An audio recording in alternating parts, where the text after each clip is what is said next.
Cet après-midi, je vous raconte le destin d'un homme animé par un désir de justice qui a œuvré pour dénoncer et faire condamner tous les crimes dont lui et d'autres furent victimes.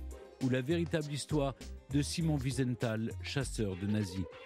Combien de criminels nazis a-t-il contribué à faire condamner ? Quel rôle a-t-il joué dans la construction de la mémoire de la Shoah ? Qui ont été les autres chasseurs de nazis ?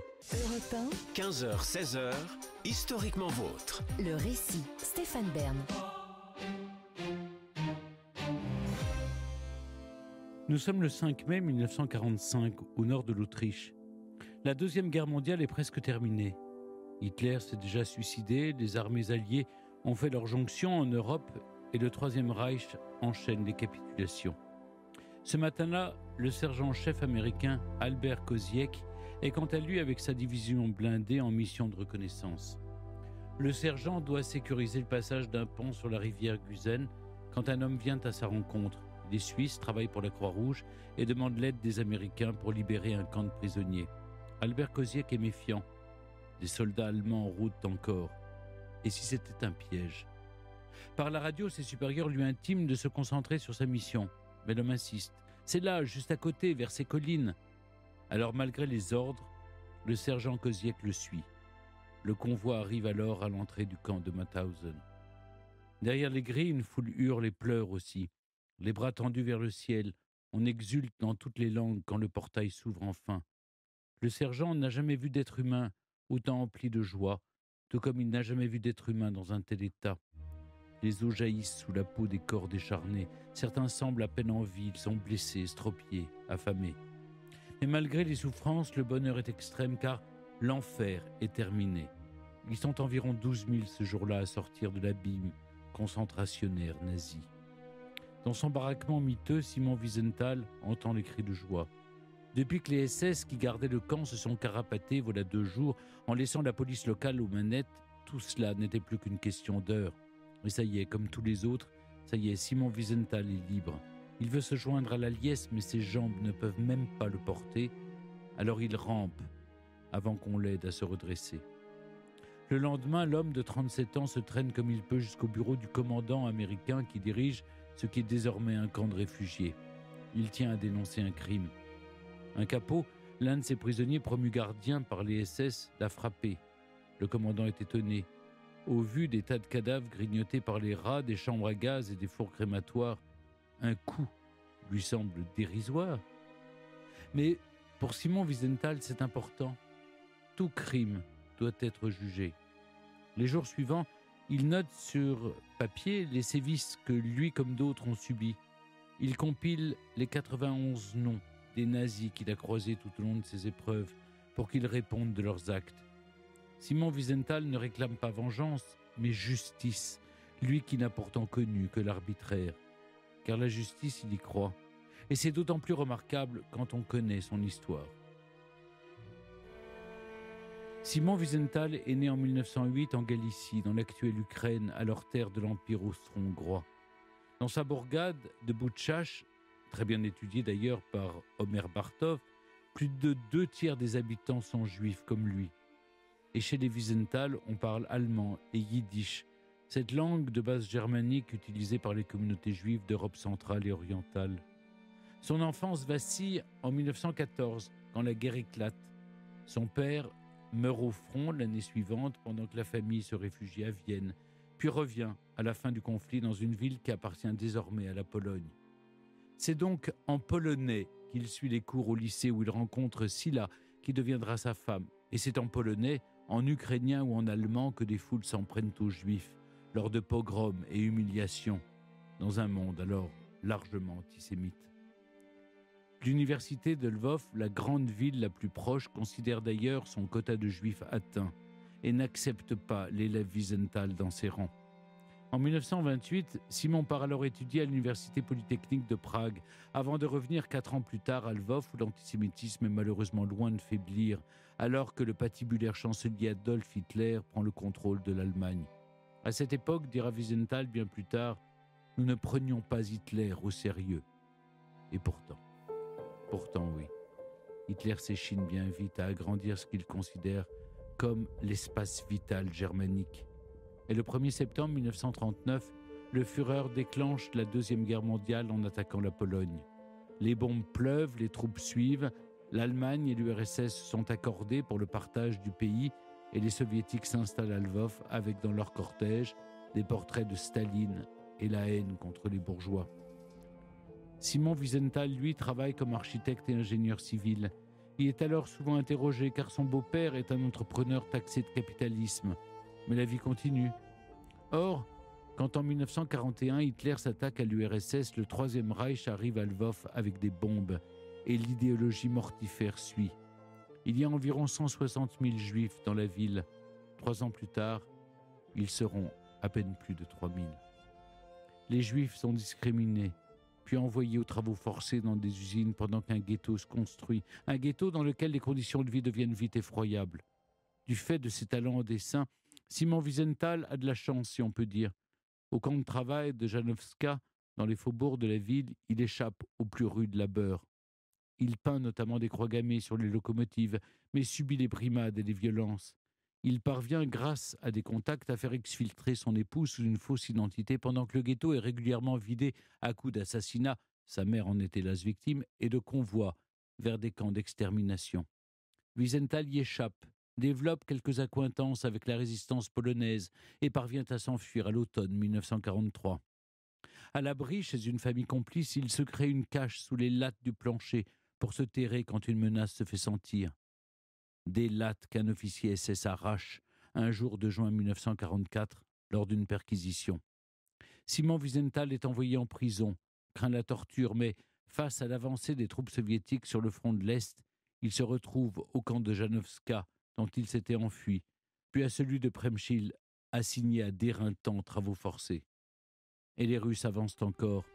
Avec une trentaine d'autres, il est alors mené dans une étrange errance par un groupe de SS. Ces messieurs n'ont aucune envie d'aller défendre le Reich sur le front et s'occupent donc, avec le prétexte de garder des prisonniers pour les mener vers on ne sait où. Après quelques semaines, Wiesenthal et ses camarades échouent au camp de Plaszów, près de Cracovie, obligés de sortir des tas de cadavres de leurs fosses et de les brûler pour ne laisser aucune trace des crimes de leurs bourreaux. Cette scène a d'ailleurs été reconstituée dans le film La liste de Schindler. À la mi-octobre 1944, les Russes approchent et Simon atterrit au camp de Gross-Rosen. La faim le ronge, les SS sont ignobles, forcent les prisonniers à marcher en rond dans le froid glacial pendant des heures, simplement pour assouplir les chaussures destinées aux soldats du front. Lui doit travailler dans une carrière de granit. Un jour, un bloc tombe sur son pied. On lui ampute l'orteil sans anesthésie avec une paire de ciseaux ordinaires. Les Russes avancent toujours et Simon Wiesenthal est embarqué dans l'une des terribles marches de la mort vers l'ouest. Puis on le jette dans un train où des cadavres gelés font office de banc jusqu'à Buchenwald, dernière et brève étape avant sa destination finale, le camp de Mauthausen en Autriche. Il y arrive au mois de février 1945 sous le matricule 127 371. Sa jambe, à moitié gelée, Wiesenthal est dans un état lamentable. Alors, on l'envoie au Revier, le quartier des malades qui n'a rien d'une infirmerie, mais tout d'un mouroir. C'est là qu'il croupit pendant que chaque matin, un SS vient s'enquérir du nombre de prisonniers qui ont péri dans la nuit. Nimbé dans la mort, Simon Wiesenthal survit tant bien que mal et plutôt mal que bien jusqu'à la libération par les Américains le 5 mai 1945. C'est le début de sa nouvelle vie, désormais guidée par le seul désir de justice. Libre, certes, Simon Wiesenthal reste pour l'instant un réfugié dans son ancienne prison de Mauthausen. On lui dit qu'il va bientôt pouvoir rentrer chez lui. Chez lui? Mais il n'y a plus rien. Plus d'épouse, plus de famille, plus de maison, même pas un cimetière où pleurer. Et pas question de retourner en Galicie, zone d'occupation soviétique. Alors c'est décidé, il reste là, en Autriche. C'est d'ici qu'il mènera son combat pour la justice. Wiesenthal suit la commission américaine contre les crimes de guerre et s'installe à Linz, à une vingtaine de kilomètres du camp qu'il peut enfin quitter. Il apprend vite l'anglais, fait le traducteur, participe à des arrestations de nazis qui tentent de fuir. Et joie inespérée, Simon découvre au bout de quelques mois que son épouse a survécu. Elle le rejoint à Linz. Leur fille naît peu après. La guerre est finie, certes, mais l'époque demeure pour beaucoup chaotique. Des millions de personnes ont été déplacées à travers l'Europe. Dans le marasme, ceux qui ont survécu au camp sont perdus et traumatisés. Beaucoup cherchent des proches, des indices, voire une raison de vivre. Nombreux sont ceux qui se retrouvent dans des associations de juifs rescapés et certains dans le bureau de Simon Wiesenthal à Linz, réceptacle de beaucoup de tragédies. C'est ainsi qu'au-delà de sa propre expérience, il rassemble des informations. Chaque témoignage est répertorié pour établir des listes de noms, de lieux, de dates, de faits. Il catalogue des crimes qui, rapidement, il faut le dire, n'intéressent plus grand monde. Il y a bien sûr des commissions, des procès même, dont le plus fameux, celui de Nuremberg en 1946, qui condamne des dignitaires nazis. Le sort des Juifs est reconnu, mais en partie dissipé dans la montagne d'atrocités, et son mécanisme pas totalement mis en lumière. En Autriche, des anciens nazis sont parfois toujours aux affaires. L'antisémitisme est encore dans l'air. Quand le couple Wiesenthal inscrit sa fille à l'école, la directrice déclare froidement « Je croyais qu'on avait tué tous les Juifs ». Mais pour Simon, il n'est pas question d'en vouloir aux 10 millions de simples membres du parti nazi. Il ne veut pas non plus blâmer les soldats qui n'ont eu d'autre choix que de s'enrôler dans l'armée. Il veut trouver les responsables. Il y a les tortionnaires du quotidien qui ont frappé, humilié et tué. Il y a les chefs et les sous-chefs, les bureaucrates zélés, les hauts gradés qui visitaient un camp à l'occasion et donnaient leurs ordres pour que la machine de mort fonctionne. Il n'y a pas un crime collectif, mais une multitude de criminels. Et chacun mérite sa peine. L'Autriche est un terrain idéal. En ce début de guerre froide, le pays fait office de tampon entre les blocs soviétiques et occidentaux, un repère d'espions et de diplomates. Wiesenthal a des liens avec moult chancelleries qui peuvent l'aider et commence d'ailleurs à reconnaître son travail. Il est au départ financé par les Américains, puis un temps par le Mossad, les services secrets du nouvel État d'Israël, qui lui accordent aussi un passeport. Derrière les « nous » qu'il utilise dans ses courriers, le centre de documentation qu'il dirige se résume globalement à lui-même et une secrétaire à mi-temps dans 2 pièces où s'entassent journaux, fiches et dossiers. Quasiment seul donc, Simon Wiesenthal s'appuie sur une nuée d'informateurs occasionnels, de concierges aux policiers, des facteurs aux journalistes, des rescapés aux fonctionnaires. Il transmet ses renseignements à la justice en Allemagne et en Autriche, ainsi qu'aux consulats américains et israéliens, dont les réactions sont parfois limitées par d'obscures raisons d'État. Tout le monde n'a jamais les mains complètement propres. Wiesenthal ne cesse d'envoyer des missives. Il épluche les dossiers militaires, il compulse les bottins téléphoniques à la recherche de patronymes, il glane des informations là où il peut. Entre 1947 et 1954, il aide à l'arrestation d'environ 200 personnes. Les peines lui paraissent parfois dérisoires, mais les procès sont nécessaires en tant que leçon d'histoire et comme avertissement pour les assassins à venir, selon ses mots, et signifie à ceux qui sont en fuite qu'on ne les oublie pas. Ils sont nombreux. Wiesenthal les cherche et souvent les trouve. Ainsi, en 1953, à force de tirer les fils, il obtient une information capitale.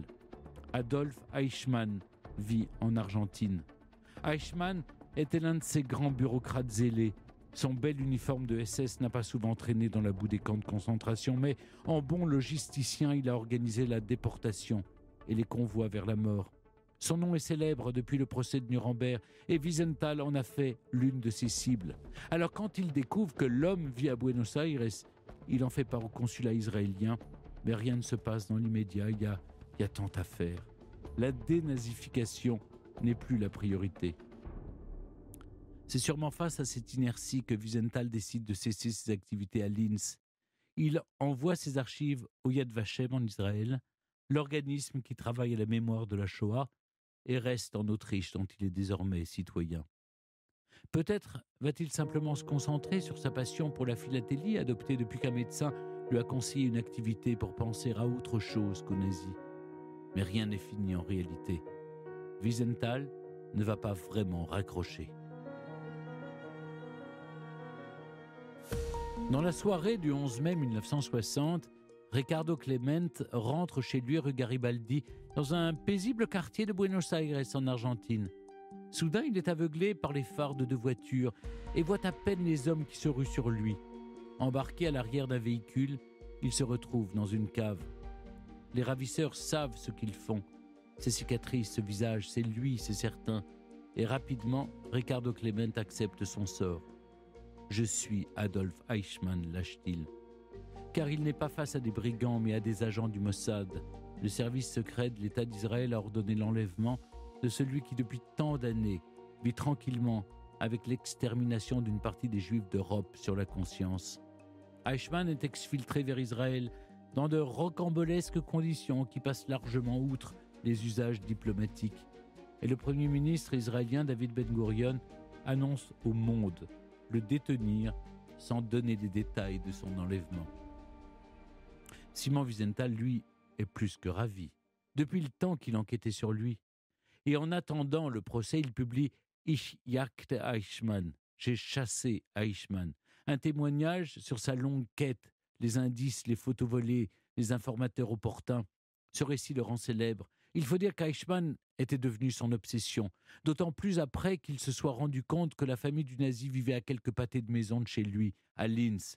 Il a fait surveiller sa femme, a même pensé pouvoir l'arrêter en 1949.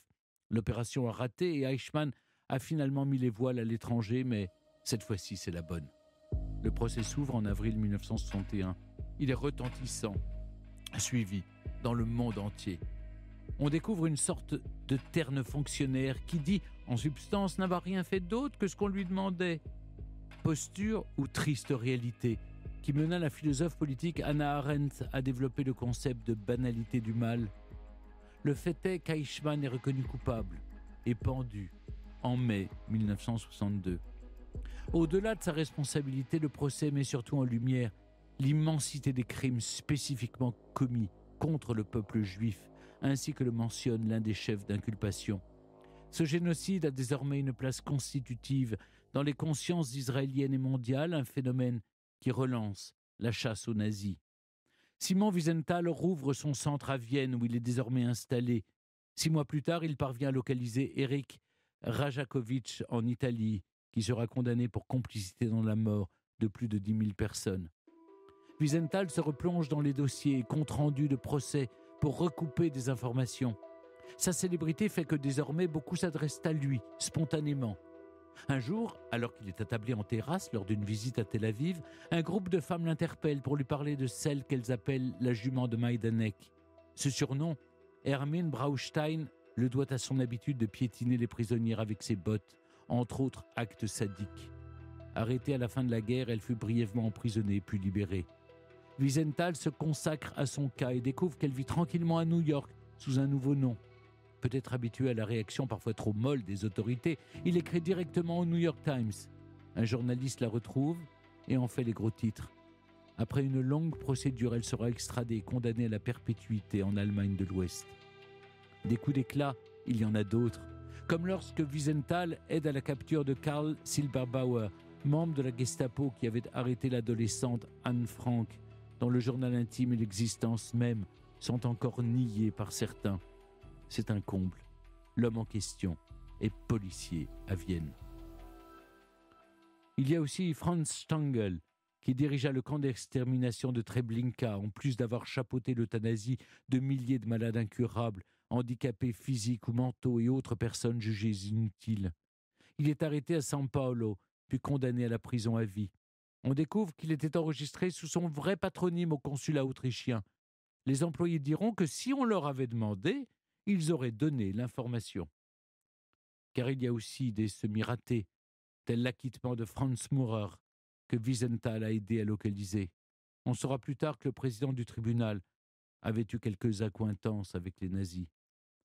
Quand Simon Wiesenthal n'enquête pas, il témoigne à des procès et se bat contre la prescription censée clore les poursuites en 1965. Elle sera finalement repoussée. Wiesenthal ne cesse de donner partout des conférences, des interviews à la presse, quitte à parfois multiplier les interventions un peu péremptoires. Ainsi en est-il du tristement célèbre Dr Mengele, médecin du camp d'Auschwitz, qui laissa libre cours à sa perversité dans des expérimentations atroces. Wiesenthal affirme régulièrement savoir où il se trouve, tantôt en Espagne, en Grèce, en Syrie, en Égypte, puis au Paraguay, ce qui fut un temps vrai. L'homme est en réalité au Brésil, où il meurt en 1979 lors d'un bain de mer. Quand un avocat américain écrit sur le sujet, en raillant les erreurs de Wiesenthal, celui-ci répond dans une lettre qu'en effet, il a communiqué des informations qu'il ne pouvait vérifier mais toujours dans un souci de justice, au moins pour que le nom de Mengele ne soit pas oublié. Et les réserves sur son action prendront parfois plus d'ampleur, car l'homme n'est pas exempt de critiques.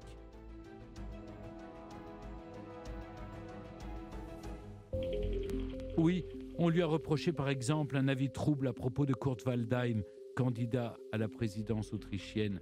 Wiesenthal, connu pour avoir mis au jour les collusions passées des hommes politiques avec le nazisme, a été consulté au sujet de Waldheim et a répondu que l'homme ne s'était pas fourvoyé. En réalité, si. Et Wiesenthal semble avoir su qu'il avait menti. Sa crédibilité en prend un coup. Ceci ne fera que nourrir les remontrances sur le rôle qu'il s'attribue dans la capture d'Eichmann. À l'aune d'archives, du travail d'historiens et des déclarations des services israéliens, il s'avère que ce ne soit pas vraiment grâce à lui que l'homme ait finalement été localisé. C'est cette tendance à l'exagération que certains pointent. Après-guerre, Simon Wiesenthal raconte les 5 camps dans lesquels il est passé. Avec les années, il y en aura 7, puis 9. Des commentateurs supputent que le privilège d'être encore en vie dont parlait Wiesenthal, que le fait d'avoir dans un sens moins souffert que d'autres, aurait pu le pousser non à mentir, mais peut-être à s'entourer d'encore plus de souffrance par culpabilité. Il en a pourtant eu son lot, et l'on ne doute pas que les traumatismes nourrissent les imprécisions. Simon Wiesenthal a aussi surpris par la relation d'abord épistolaire, puis quasi intime développée avec Albert Speer, architecte d'Hitler et ministre du Reich, après sa sortie de prison en 1966. Il est un iconoclaste. Il a parfois reproché une certaine tiédeur des communautés juives de Palestine ou des États-Unis à aider leurs frères européens pendant ou après la guerre. Et il est aussi l'un de ceux qui insistent pour mettre en avant l'aspect universel de la Shoah. 6 millions de juifs, oui, mais aussi des tziganes, des homosexuels et d'autres victimes d'une même barbarie. Il dénoncera d'ailleurs toujours les atteintes aux droits de l'homme, du Cambodge à la Bosnie. On ne peut en tout cas oublier que quasiment jusqu'à la fin de sa vie, Wiesenthal a continué de traquer les nazis. Le dernier qui l'aide à arrêter, un certain Julius Will, ancien SS qui a refait sa vie en Allemagne, a été condamné en 2001. Simon Wiesenthal disparaît en 2005, à l'âge canonique de 96 ans, satisfait d'avoir, comme il le disait un journaliste quelques mois auparavant, survécu à tous les criminels qu'il a cherchés.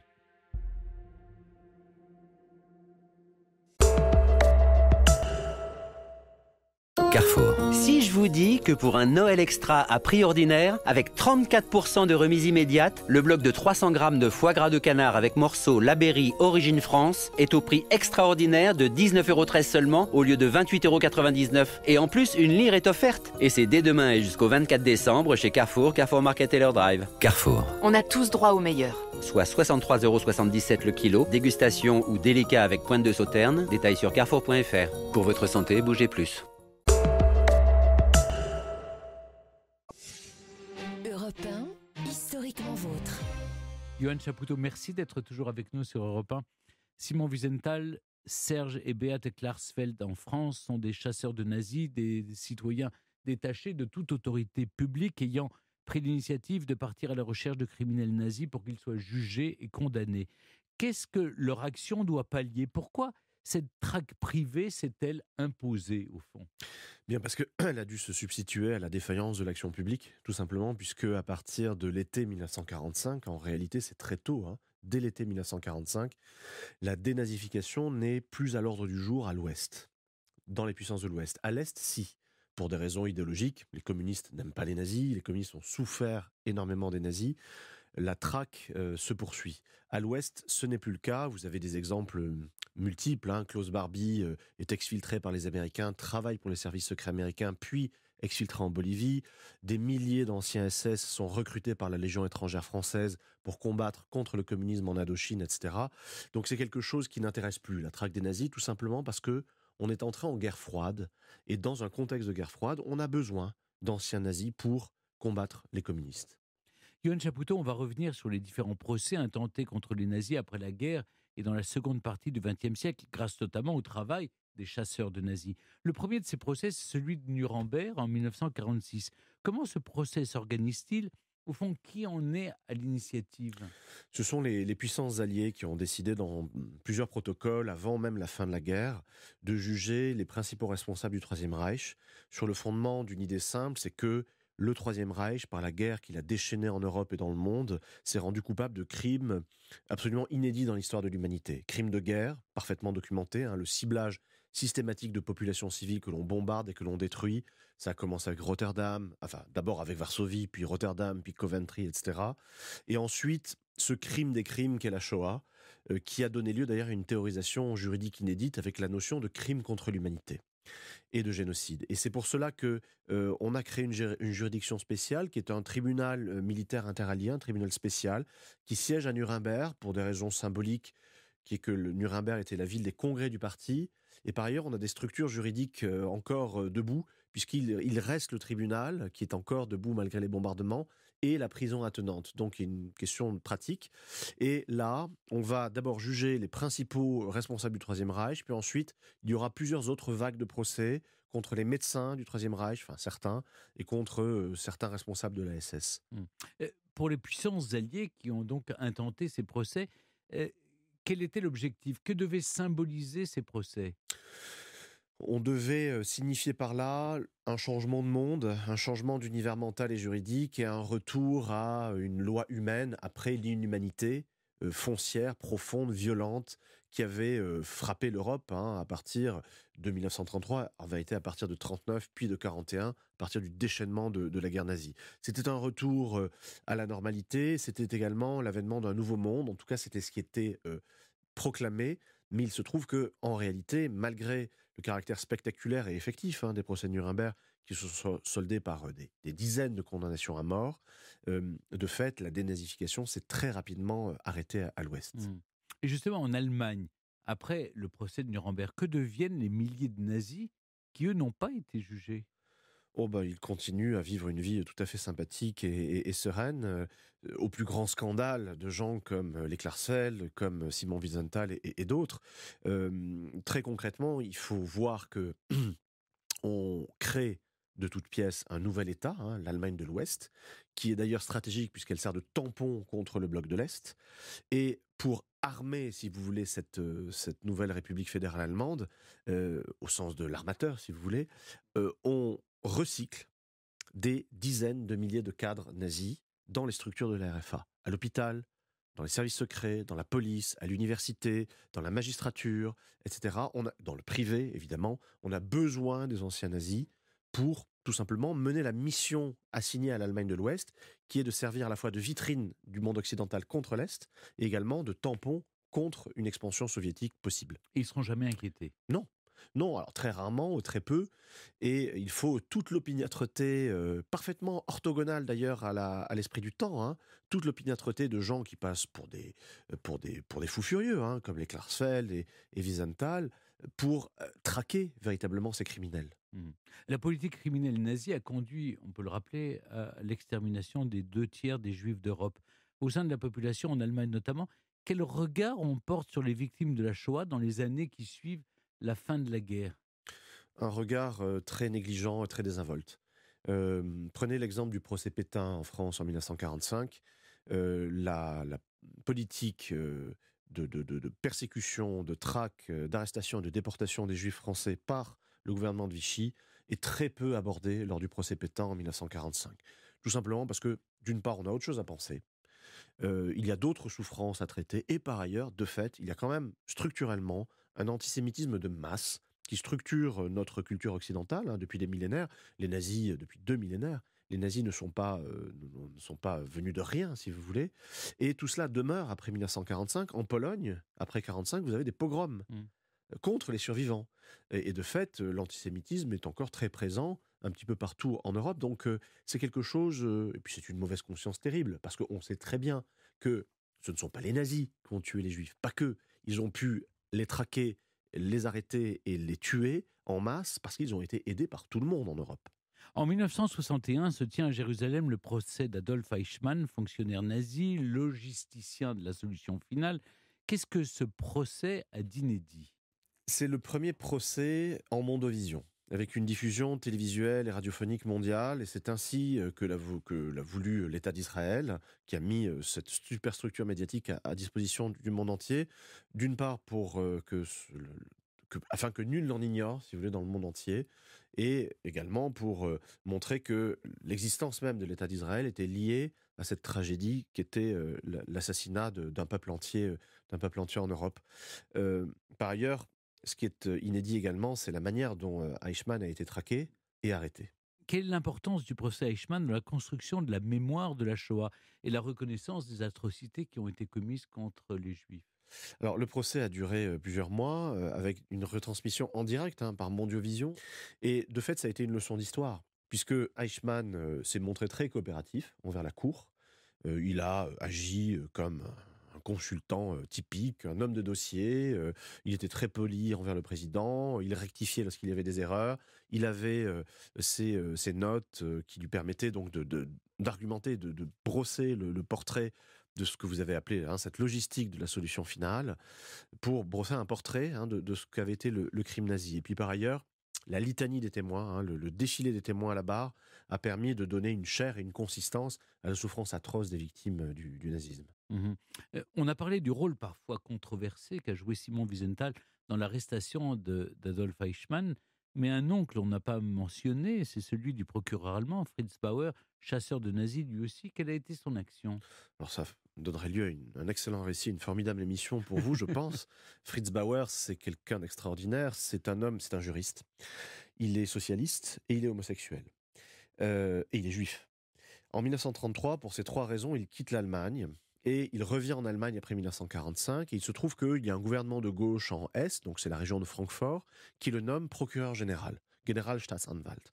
Et à ce titre, il va diligenter l'action publique contre des anciens nazis. Ce faisant, il se heurte à ses propres services, à ses propres subordonnés, et également à la police, qui est hiérarchiquement soumise au procureur.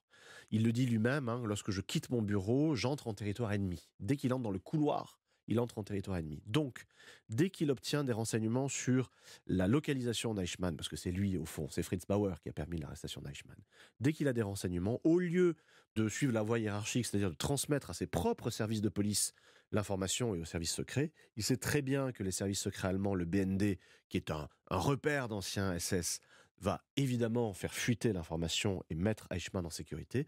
Eh bien, au lieu de suivre la voie normale, il confie ces informations au Mossad, donc les services secrets israéliens, qui vont s'occuper d'Eichmann. Ce faisant, il se met hors la loi, Fritz Bauer, puisqu'il commet un crime de haute trahison selon les dispositions du code pénal allemand. Et comment lui-même avait reçu les informations sur la localisation d'Adolf Eichmann? Ça, on ne l'a jamais su. Si, par des voies détournées, disons que Fritz Bauer est apparu comme, un petit peu, si vous voulez, comme Wiesenthal et Klarsfeld, mais un Wiesenthal-Klarsfeld qui aurait été intégré, si vous voulez, à l'hiérarchie et aux institutions. D'ailleurs, Fritz Bauer a eu beaucoup de mal à mener son action. Il a réussi, après le procès de 61, à faire un procès en 63-64 sur plusieurs dizaines de tortionnaires et de responsables d'Auschwitz. Mais par ailleurs, on sait que quelques années plus tard, il est mort dans des circonstances qui sont toujours non élucidées. Les différents procès qu'on a mentionnés sont autant d'étapes essentielles dans la construction de la mémoire de la Shoah. En France, par exemple, il y a eu le procès de Klaus Barbie, filmé en 1987, qui a réveillé les consciences, non? Oui, donc c'est en 1987, on a véritablement organisé une salle d'audience dans le tribunal de Lyon pour la caméra et pour la diffusion de ce procès. Cela dit, c'est un procès où les zones d'ombre n'ont pas été levées. Le fait que Klaus Barbie a été donc évadé par les Américains pour travailler pour les services secrets américains, avant d'être exfiltré par les Américains aussi en Bolivie pour continuer à combattre le communisme, au moment où, en 1947, pour le coup, la justice française commençait à s'intéresser à lui. D'où la plaidoirie de rupture qui avait été adoptée par Maître Jacques Vergès, qui avait pris la défense de Barbie, qui avait dit, écoutez, c'est très bien de faire le procès de ce monsieur, mais ce serait bien également de faire le procès de ce que nous sommes. Et en l'occurrence, en 1987, disait Jacques Vergès, la France est présidée par un homme qui, il semblerait, a été également fonctionnaire à Vichy. La Seconde Guerre mondiale s'est achevée il y a 78 ans. Est-ce qu'il existe encore des chasseurs de nazis Et pour cela, est-ce qu'il existe encore des nazis qui courent? Oui, et alors la traque des nazis a été enfin, si vous voulez, internalisée par la justice allemande, puisque on a créé, il y a quelques dizaines d'années, un parquet spécial, un parquet national spécial pour la traque des crimes nazis à Ludwigsburg, qui centralise toutes les informations concernant d'anciens criminels nazis.